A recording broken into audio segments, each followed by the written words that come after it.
天意，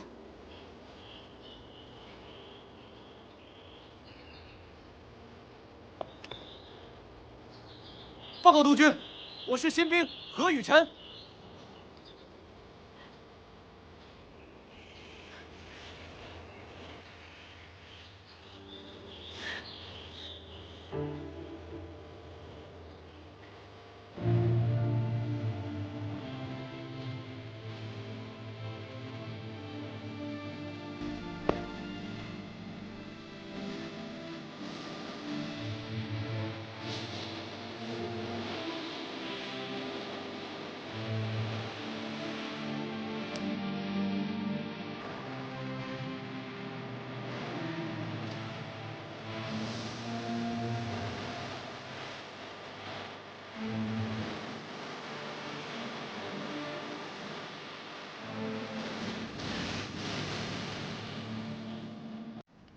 二爷，咱这是彻底跟他撕破脸了。他可以不顾及老夫人，你呢？你想怎么跟老夫人说？老夫人那边再等等吧，等事情结束了，再慢慢跟她说。现在双方都彼此亮了底牌，后边他的行事只会更加小心。我们也不能掉以轻心。就他能有什么底牌呀？他现在就是丧家之犬，就看您怎么处置了。既然我们这边的事情都解决了，我看呢，就让家里边那帮兄弟把他杀了，万一以后又生出什么事儿来。他的财政和军事支援已经被我断绝了，想必也生不出什么事儿了。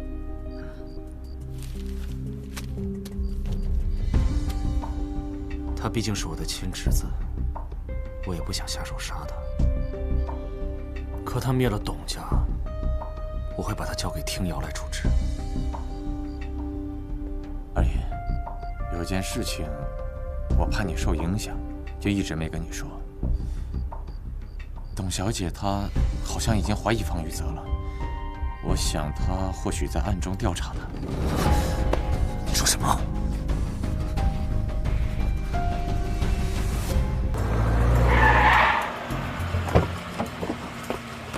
去边缘召集人，把人带到府中，不要惊动任何人。我去找他。是。听瑶，听瑶，二叔，您回来了。听瑶呢？二叔，你千里迢迢去了趟荣城，炸了吴大帅的几艘军火船，就把吴大帅逼到死胡同，吓得他一动都不敢动。这一路舟车劳顿的，喝杯酒，放松放松。我问你，听瑶呢？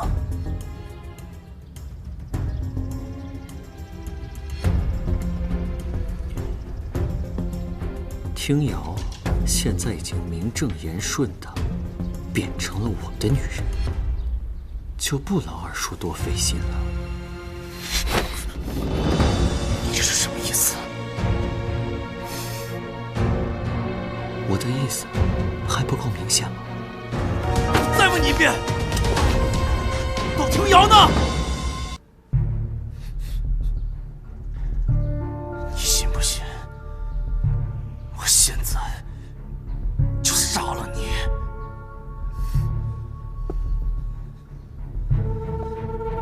你最好想清楚再开枪，否则你这辈子都不可能再见到董听瑶。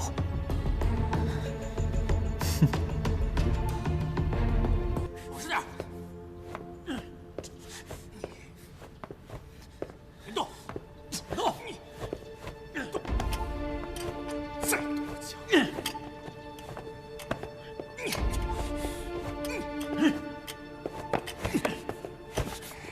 老实！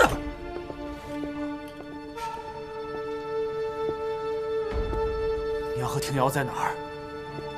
你把他们怎么了？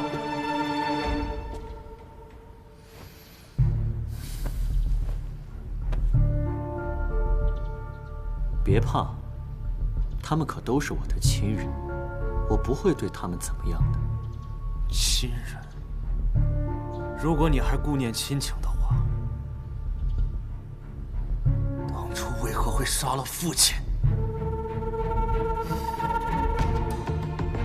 你都知道了。我曾经怀疑过，我们从小一起长大，一起练武，你用手的力度和习惯我很清楚。在没找到证据之前，我始终不愿意相信你会做这样的事。直到最近，我找到了确实的证据。方玉泽，你怎么下得了手？那可是你祖父！我怎么下得去手？你怎么不问问他是如何对我的？那日我去书房找他，他拿着我走私军火、贩卖鸦片的证据，让我去警察署认罪。我苦苦哀求，都无济于事。所以，你就杀了他。我犯的可是重罪，若是去警察署，必死无疑。他都没有想过要放过我，我为什么要放过他？那董家的那几十口人呢？你为了你的一己私欲，把他们尽数杀光。我自然是为了董家的家产和那张军火地图。董家富可敌国，我若是拿到这2样东西，别说是你方天翼了，就是大帅也要让我几分。到时候，整个江城都是我的天下。听瑶是你的未婚妻，可你一直在利用她。我不过是挑唆了几句，季明月就能派人去杀了董听瑶，也不过是制造了一点误会。即便是董听瑶对你动了心，他都能去杀了你。你帮季明月派杀手的时候，有没有想过听瑶会死？我为什么要想他？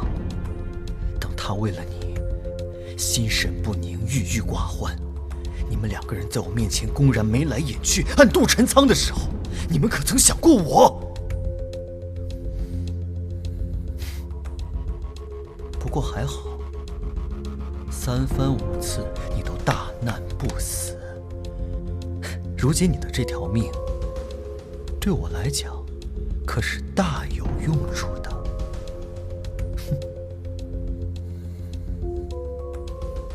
你把他们都放了，我们自己的恩怨留给我们自己解决。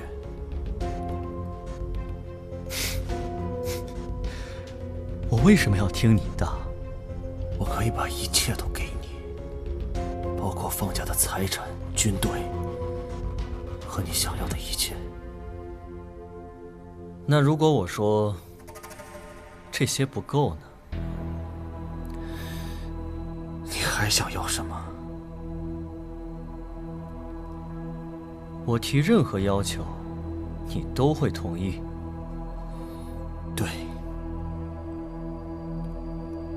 只要你放了苗和听瑶。哼。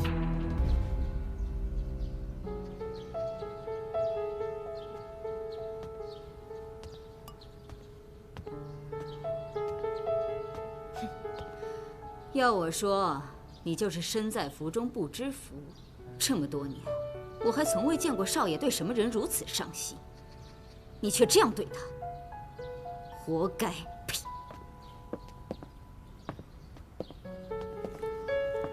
少爷，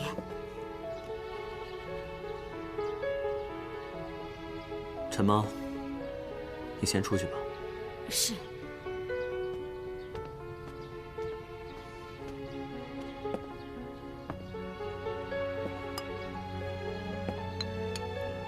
听陈妈说，你不愿意吃东西，那怎么行呢？熬坏了可怎么做我的新娘子啊？来，吃一口。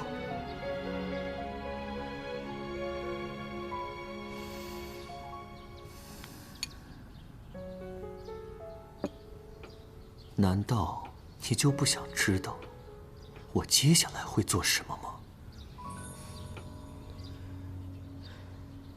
你从什么时候开始怀疑我的？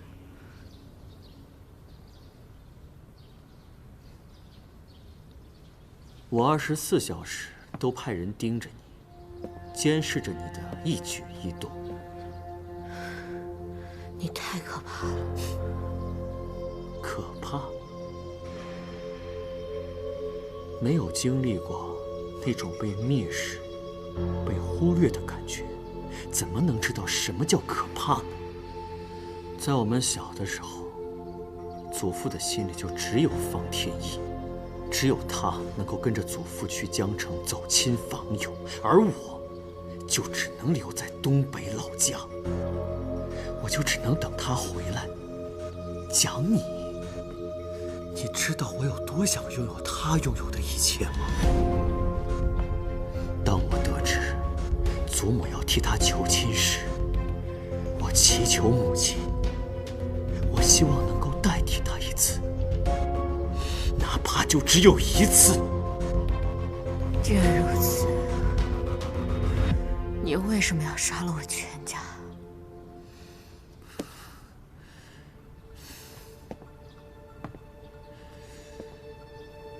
你知不知道，你们董家一直有一张军火地图？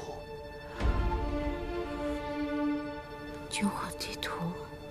要怪，就只能怪你爹活得太久了。我不得不提前动手，娶了你，替你继承董家的家业。因为只有这样，我才能够扩大我自己的财力和军队，才能将方天翼一举击败。仅仅是因为这样？就是因为这样，我一天、一分、一秒我都等不下去了。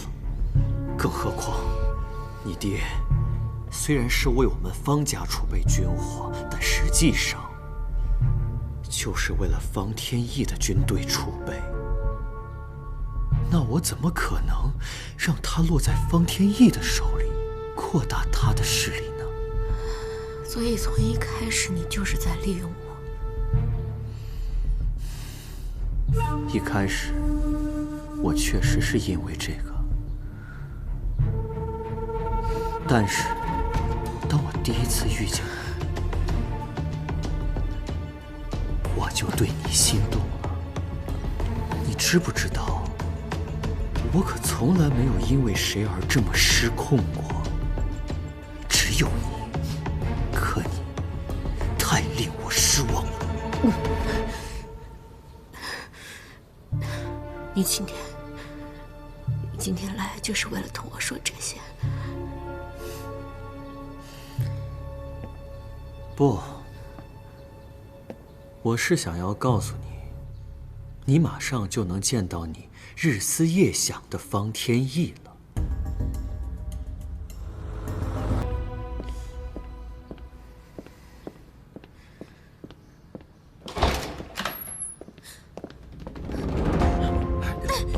你快干什么？放开我！我要见二爷！别着急啊，现在就带你去见二爷。带走。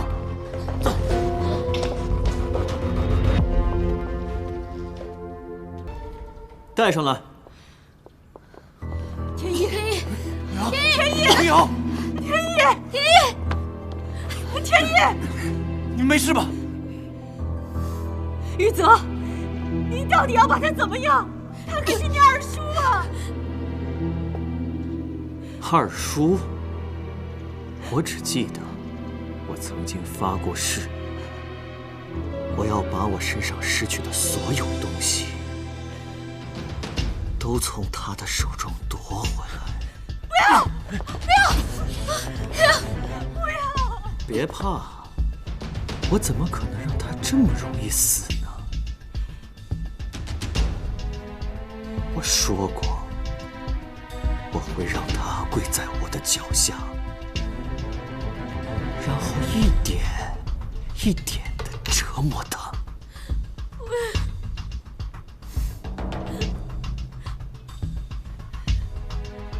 我请你们来，就是让你们看这出好戏的。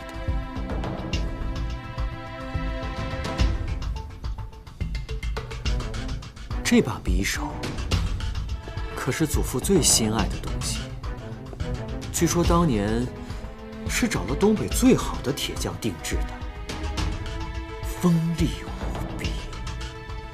我找祖父要了3次，祖父都不舍得给我。没想到，最后却落在了方天翼的手里。董庭瑶，你当时就是拿着这把刀捅进了方天翼的胸口吧？你还想不想再试一次啊？放开我！我求你，杀了我！庭瑶，不要求他。其实，我想要得到这把匕首已经很久了，不如今天就拿它来练练手。董庭瑶，你不是最喜欢被方天翼折磨吗？那我就让你好好看看我是如何折磨人的。不要！不要！比起方天翼的功底，如何？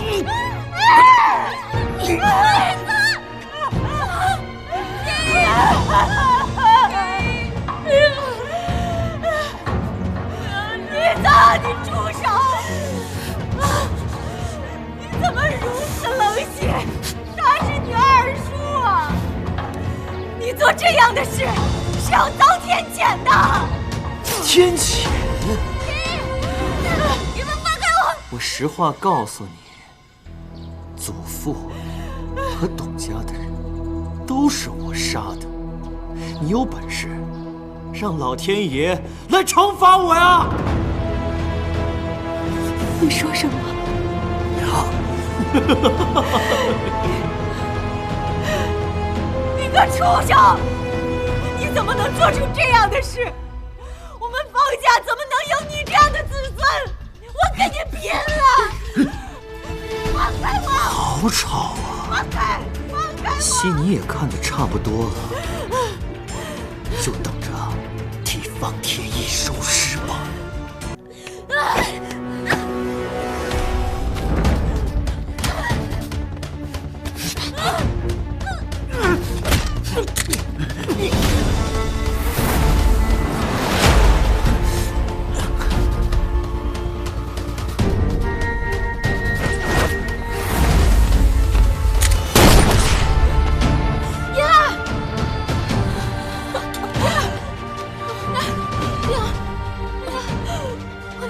看来是我小看你了，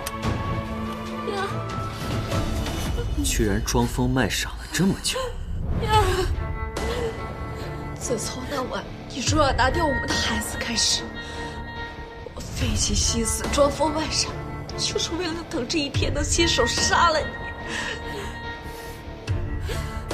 妍儿，你怎么这么傻？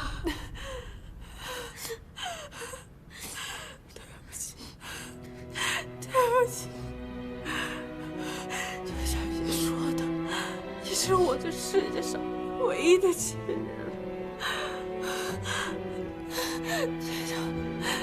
请你董家保重。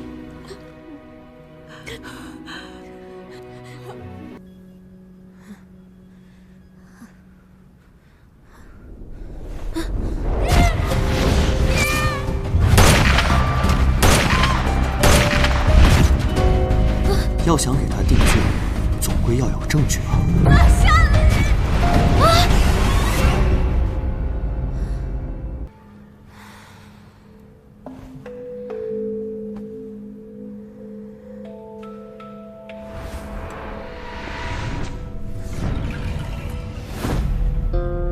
对待自己的仇人，一定不可以信任。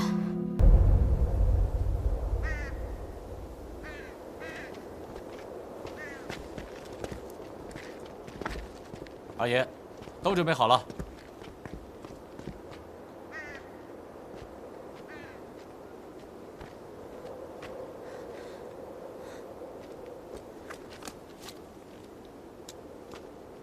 拿着。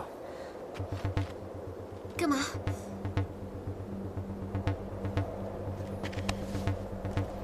教你开枪。我不要，我不学开枪，我不要，我不学开枪。你知道那天晚上为什么杀不了我吗？要想开枪，首先要打开保险，对着你前方瞄准的目标，想着那是你最恨的人。放开！你放开我！你这个恶魔！放开我！把你枪口对准的位置和你射击的目标连成一条线，瞄准，屏住呼吸。你知道那天晚上为什么杀不了我吗？要想开枪，首先要打开保险，对着你前方瞄准的目标，想着那是你最恨的人。方天一，你放开我！你这个恶魔，你放开我！把你枪口对准的位置和你射击的目标连成一条线，瞄准，屏住呼吸。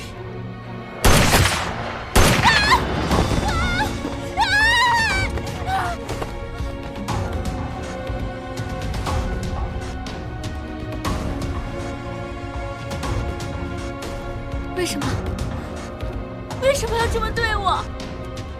到处都是想要杀我的人，你跟在我身边，自然也会身陷危机。多学一项本领，就算我不在，你也能好好的保护自己。起来！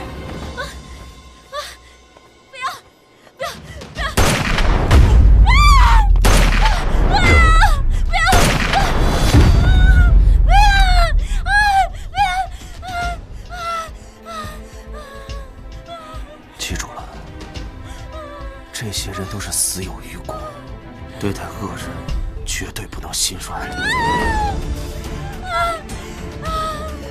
你才是那个恶人，你比他们都要恶，你这个魔鬼！二爷，阿成，在，先把他送回府。是。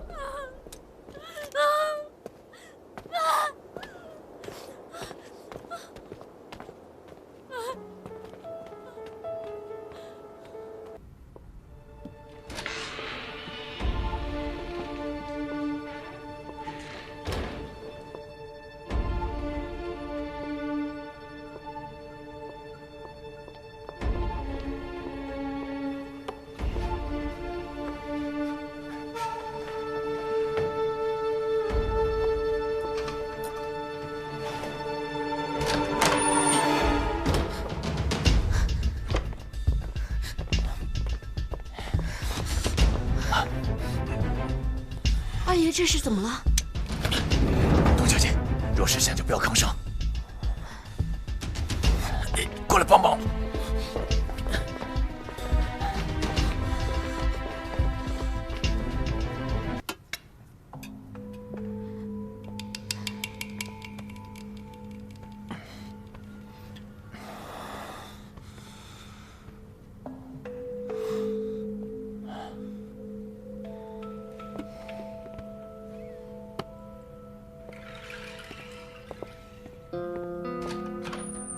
你跑我这儿来干什么呀？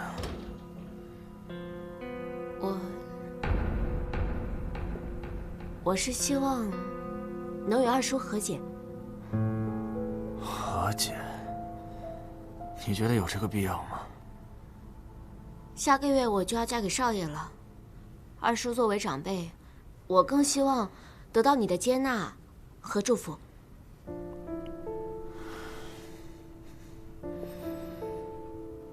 二叔，好好休息吧。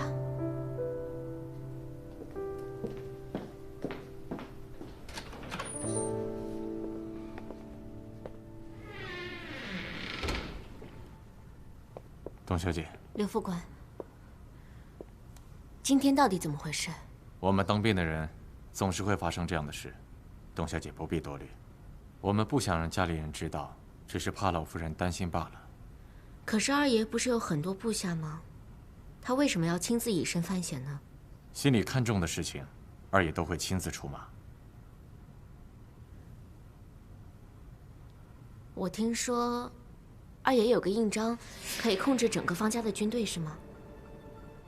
这应该是军事机密，除了督军府的人和几个在部队的高级军官知道。董小姐是从哪里听说的？我不太记得了。许是二爷不小心说漏了嘴。毕竟我在二爷身边这么久，可能不经意间听到的。二爷确实是有这么个印章，至于是不是随身带着，你知道，二爷行事十分小心。董小姐一直与他同吃同住，该不会不知道二爷的屋子里面有许多暗格吧？暗格？啊，董小姐不知道就算了，我也不该跟你说那么多。董小姐，时候不早了，早点回去休息。嗯。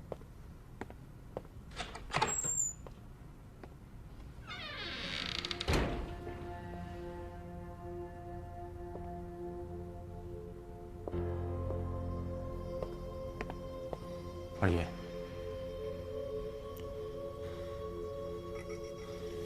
他怎么说的？他问起了印章，我想这就是他今天出现在这里的目的吧。你怎么说的？我给他下了一个套，想必他还会再回来。二爷，你为这样的人犯险，值得吗？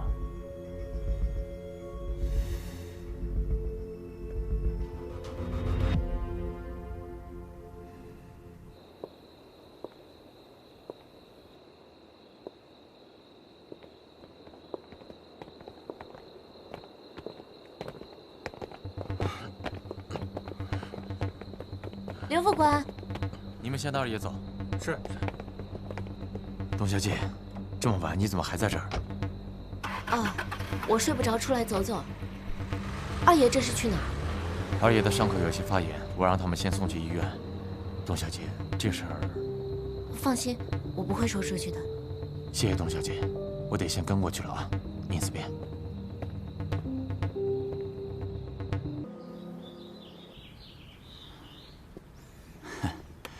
总算是挺过来了，但是你失血过多，身体虚弱，让底下人给你好好补补。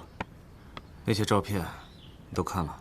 啊，董家人身上的那些子弹，跟你上次在军火库中所见的子弹是一致的，也跟督军府门口那帮杀手所用的一样。那批武器是英国人今年初最新研制的，应该就是流入黑市的那一波。二爷，这就证实了咱的猜测是没错的。那晚督军府门口的杀手，也是方宇泽安排的。黑市鱼龙混杂，或许另有隐情。你还在替他找什么借口啊？董家抓到那批人如此训练有素，说明他谋划那些秘密军事啊，就不是一日两日了。你非得要等到他把枪口对准你才动手吗？那是我亲侄子，我们从小一起长大，我实在想不出来他这么做的理由。等我找到切实的证据再说吧。刘副官，你不要再说了，让二爷好好休息一下，他心里自有分寸。请。最近可别再给自己找麻烦了，万一再受点什么伤，我可不保证还能救得了你。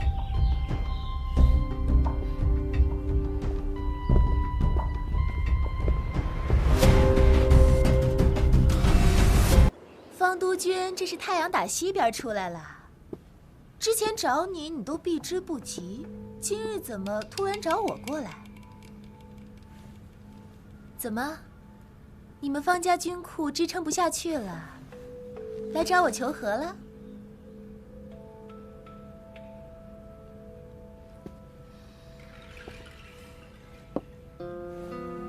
季小姐，你觉得呢？该不会是想我了吧？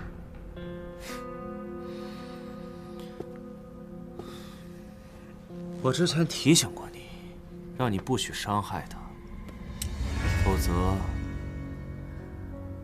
我就杀了你。看来是季大小姐的记性不太好，所以特地叫你过来，帮你回忆回忆。你觉得我会因为上次宴会上那一点冲突，就买凶枪杀董天瑶？就算是这么短的时间，我如何安排？你当然不是因为那一次冲突，你早就计划好了。季明月，我不知道你是真的聪明还是蠢，在我眼皮子底下杀人，你觉得瞒得过我吗？啊？我不知道你在说什么。好，既然你不承认，那也就别怪我不客气了。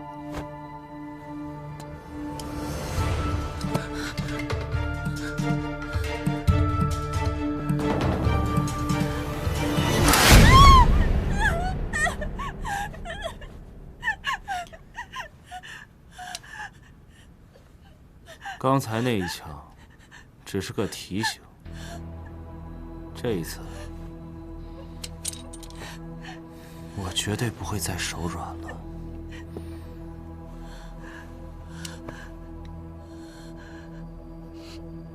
你敢杀我，我爹不会放过你的。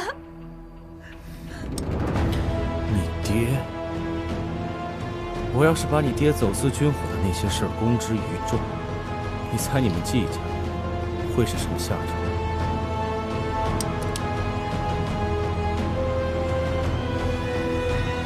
不要，不要！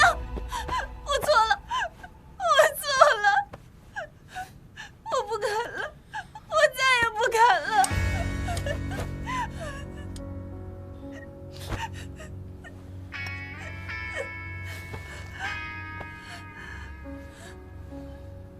说吧，这件事你一个人做不了，是谁帮的你？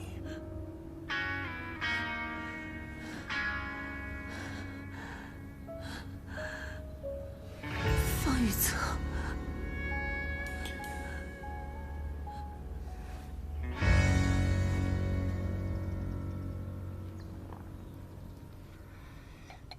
若不是你父亲的忌日，你怕是要住在别院，不回来了。天意，既然你不愿与明月完婚，不如就让雨泽他们先把婚礼办了吧。既然大家都在，我就索性说了吧。娘，我要娶听瑶。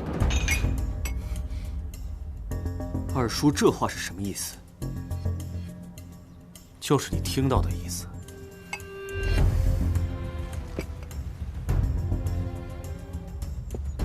就算二叔真的娶了她，你也得不到她，因为在他的心里，就只有我。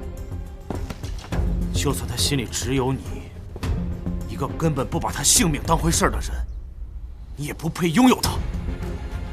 你这话是什么意思？你心知肚明。都给我住口！叔侄两个为了一个女人反目为仇，成何体统？祖母，难道都这个时候了，您还要偏袒二叔吗？今天是老爷的忌日，我难道由着你们在这儿胡闹吗？我当初就不应该听你娘的。当年我本是要替天意向董家小姐提亲，是你娘说他俩八字不合，他会克死天意，我才去说服董家把听瑶许配给了你。我素来不信这些，那会儿怎么就迷了心窍？若是当初我不改心意，今天也没有这样的事了。这么说来，倒又是怨我娘了。雨泽，你知道，我不是这个意思。反正从小到大，在这个家里没有人喜欢我，所有的东西我都要让给二叔。可这一次，我绝对不让。谁要是跟我抢，我就让他死无葬身之地。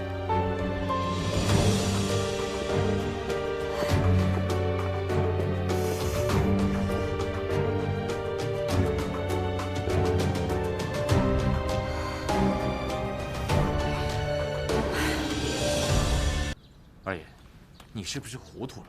他今天都这么问了，你还不打算跟他说？他做的很隐秘，军火都从黑市购入，商行里的账目也很清晰。就算我说了，他也完全可以矢口否认。我根本没有切实的证据，拿什么跟他说呀？人家现在都恨不得把枪顶你脑门上了，你还在等什么呀？咱赶紧先动手吧。他怎么想的有那么重要吗？对我来说，很重要。二爷，这个女人一而再、再而三的背叛你，她今天说相信你，明天就能翻脸，你怎么还能相信她呀？我信她，也信我的感觉。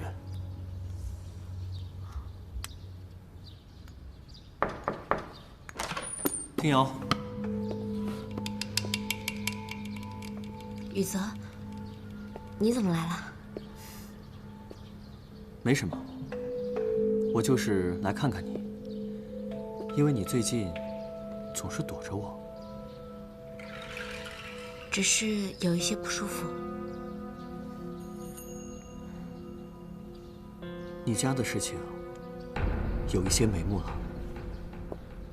你知道什么了？还不确定，等我确定了再告诉你。你现在应该做的就是好好的等着嫁给我。雨泽，你没有什么瞒着我吧？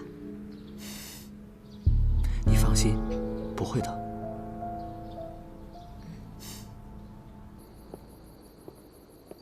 少爷，好久不见。你不好好在西屋待着，跑出来做什么？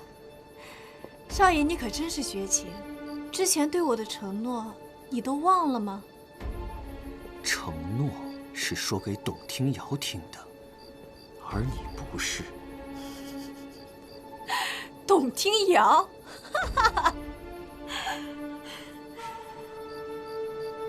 我若是告诉他我怀了你的孩子呢？给我住口！若不是因为你冒名顶替，他也不至于被二叔羞辱。这笔账我还没跟你算呢，你居然敢威胁我！你当初之所以跟我好，迫不及待和我发生关系，还让我怀了你的孩子，不就是以为我是董听瑶，要了我就能得到董家的家产？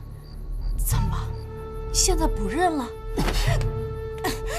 你居然敢威胁我！我告诉你，董听瑶要是知道半个字，我就杀了你。你若是杀了我，你的事情马上就会被别人知道，你大可试试。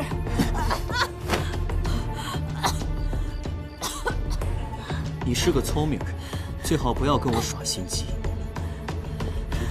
明天中午我会派人把药送到你房间去。你竟然狠心的想要拿掉我们的孩子，从前的一切果然都是假的。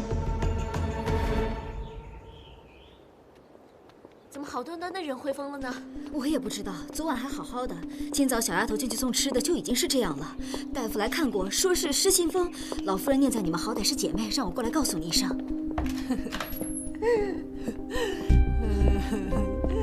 燕儿，燕儿，你看看我。你不许嫁给少爷！你不许嫁给少爷！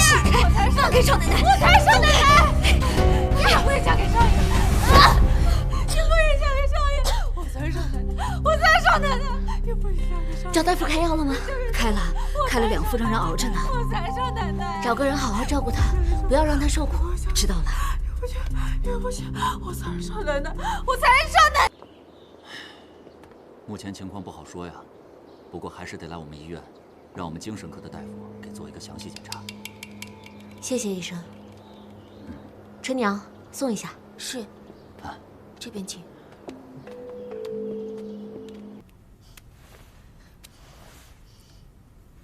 燕儿，你说，人是会变的吗？我不知道，是二爷变了，雨泽变了，还是我变了？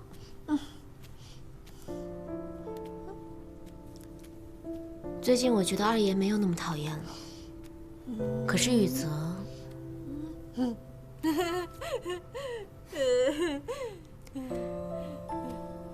可能是我想多了。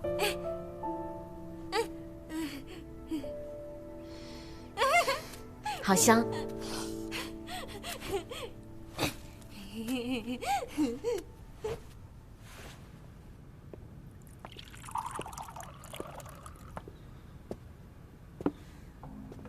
二叔怎么这么晚了还不睡啊？等你。等我？我们叔侄俩很久没有平静的聊过天了，不如今晚好好聊聊。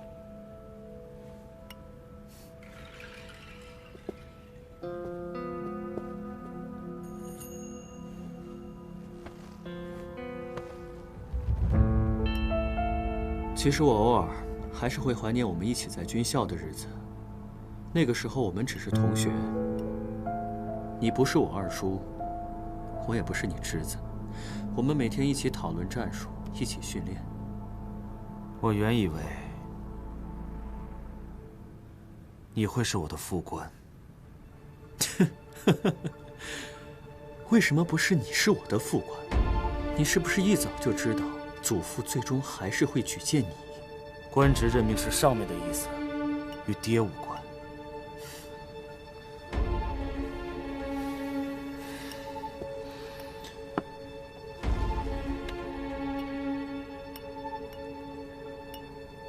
玉泽，我知道你做过什么。如果你愿意赎罪，我可以放你一马。放我一马？二叔是高看了自己，还是低看了我呀？若你真的恨我，想杀我，我们可以堂堂正正的比试一场。若是想杀一个人，那是最容易的一件事情。但是要让一个人的心死，那会比杀了他还难受吧？我经历过，小的时候，无论我怎么努力，都得不到祖父的半句夸奖，求而不得，才是最让人痛苦的。二叔，你想不想试试啊？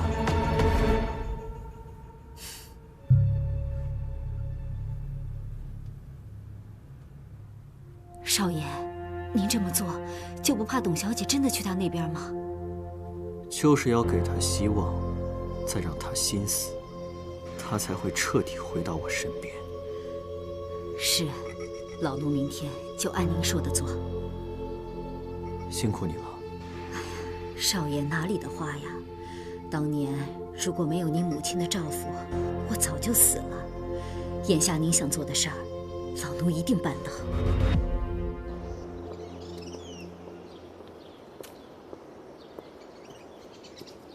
陈妈，董小姐，你这是在做什么？二爷最喜欢心仪，现在是心仪开的最好的时候，我替他摘一些，做了香袋放在屋子里，到时候满屋子都是心仪的香气。我也喜欢心仪，不如我帮你一起吧。好啊。二爷自小就喜欢心仪，一到这个时节就缠着我给他做心仪的香袋。后来他索性自己在这里种了一棵心仪，说这样心仪花开的时候，他日日都能看见。一晃眼，这棵树也种了15年了。这么久了吗？是啊，那个时候府里谁要是说见不着少爷了，来这儿找准能找到。少爷也喜欢心仪。瞧我说差了，我说的少爷就是二爷。那个时候老爷还在，二爷还是少爷，少爷还是小少爷呢。二爷还是少爷？是啊，老爷是大前年才走的。老爷走了以后，二爷才成为府里主事的。所以当年的方家少爷是如今的二爷，可不是嘛？要说这二爷呀，那可真是年少有为。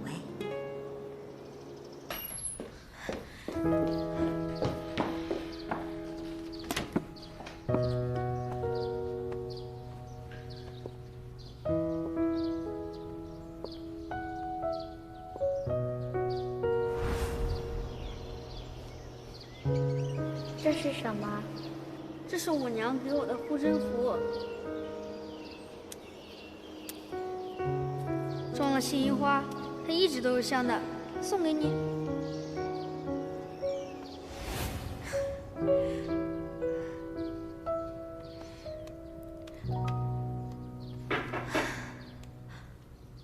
董小姐，这有您的一封信。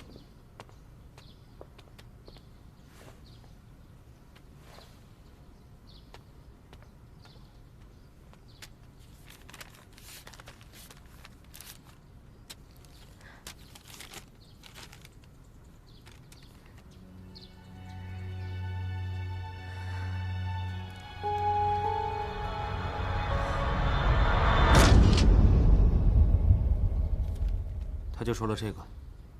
是啊，没头没脑的，说让你今夜去赴什么15年前之约，他这又是唱哪出啊？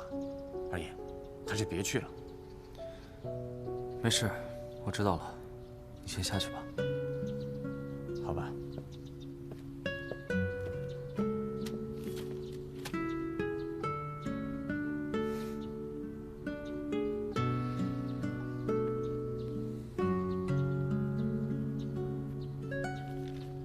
6月初7晚戌时进入董府，除董家大小姐外一并铲除，不留活口，以绝后患，不得泄露，否则军法处置。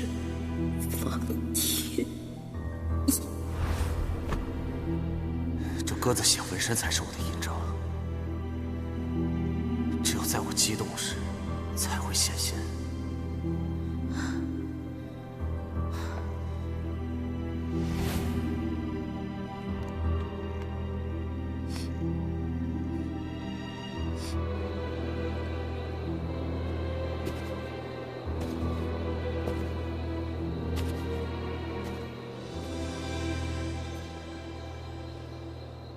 怎么，你都想起来了？是啊，我都想起来了。或许我是不是应该忘记？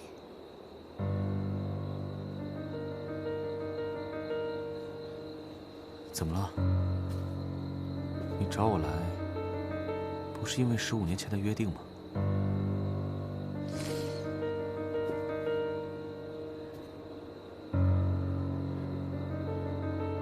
所以你一直都记得15年前的约定。既然如此，你为什么要这么对我？你为什么要杀了我全家？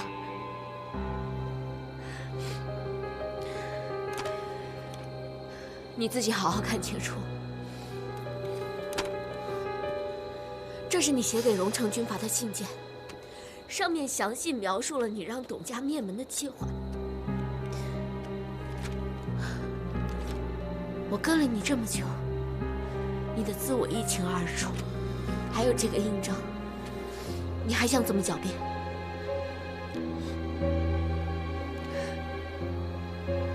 你一直都在欺骗我。你说过，你会一直相信我的。就因为一封莫名其妙出现的信件，就要把你之前对我的信任全部推翻，是吗？对你的信任，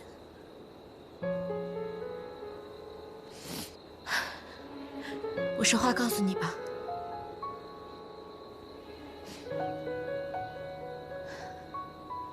我从来都没有信任过你，一直以来，我都在利用你，我接近你，照顾你。替你疗伤，都是为了有一天可以亲手杀了你。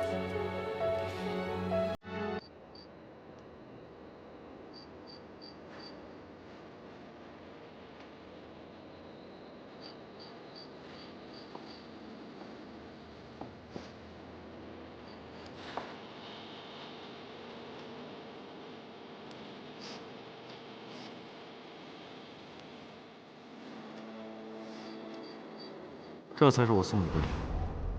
你身边危机四伏，你必须随身带着。只有这样，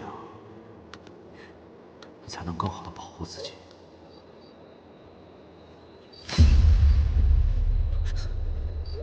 这不是你一直想看到的吗？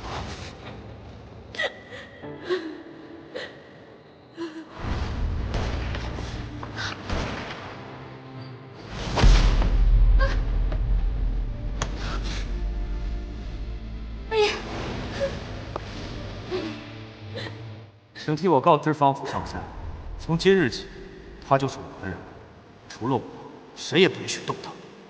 这件事不管是不是穆提做的，今天我必须把他带走，谁也阻止不了。是我来晚了，对不起。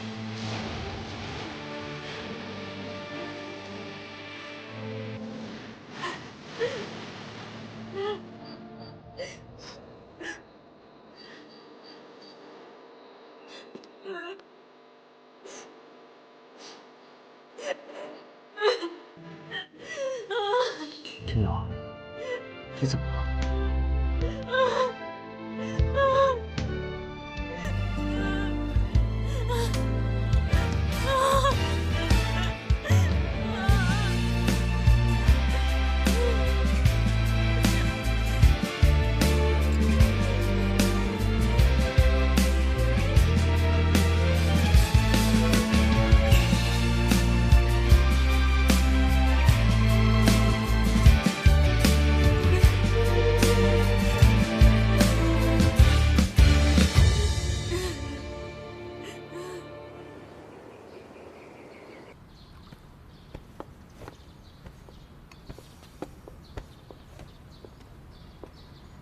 老夫人早。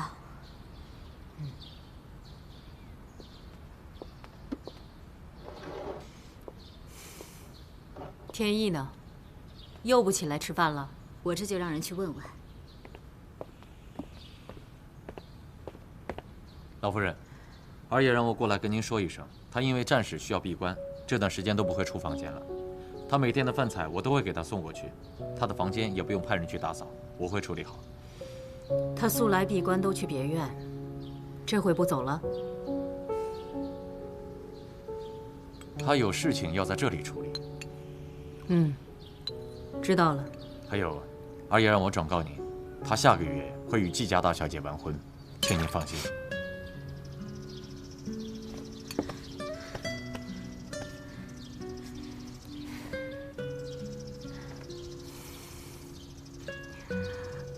天意，当真这么说？是，他已经决定好了。好，好，你让他好好闭关，婚礼的事儿他不用操心，我会给他操办的。好。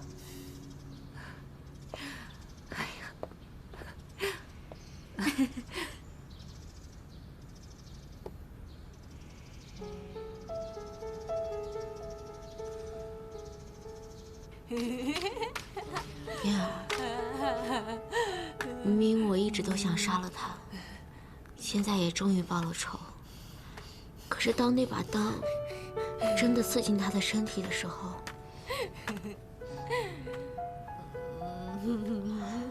我的心也好像被刀戳了一样。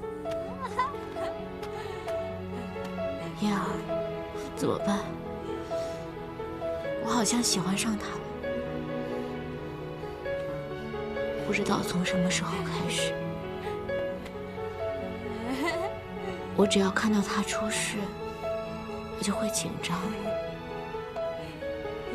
听到他要跟别人完婚，我好难过。下个月我就要嫁给宇泽了，而他也要娶别人为妻了。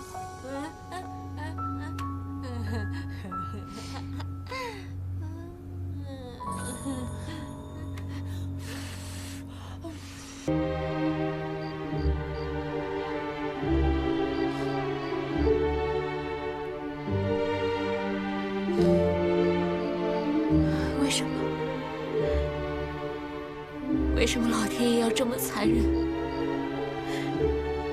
让我亲手伤害自己所爱之人？为什么？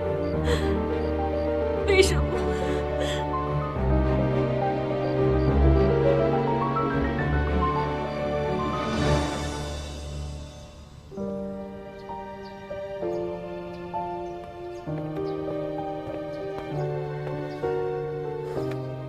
董大小姐，我跟你说过好几遍了，二爷不见你，你天天站这儿守着也没用，让别人看见了又得闹个天翻地覆了。若老夫人知道了，你捅了她最心疼的小儿子一刀，看你还能不能做成这督军府的少奶奶。不做就不做，我现在根本就不想做什么少奶奶。你这是何苦呢？二爷过几天就成亲了，就算你不想做你的少奶奶，你也别坏了二爷的好事啊！你害得他还不够惨吗？为什么？为什么他从来都不告诉我？那是因为他怕有人对你不利，你越接近真相就越危险，所以他才隐忍不说。这段时日，二爷一直在秘密调查董家灭门的真相，他甚至连自己的生死都不顾了。他上次为了确认杀死董家人的秘密武器，亲自潜入东郊军火库才中的枪。你好歹也跟了二爷这么久了，你应该知道他的脾性。所以，他一直把我强留在身边，逼我杀人，送我匕首，都是为了保护我。你总算是知道了，二爷送给你的那把防身匕首，是老爷留给他的遗物。可他万万没有想到，你会用它扎在他的心口上。他现在一定恨死我了吧？董小姐，已经发生了的事，就无法挽回了。你请回吧。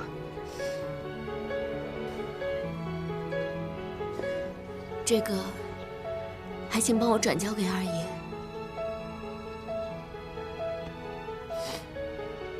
我一定会找出写信的人，弄清事实真相。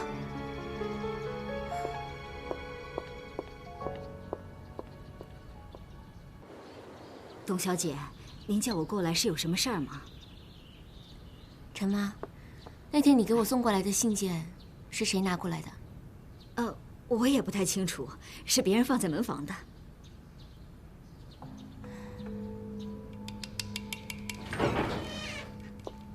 余泽，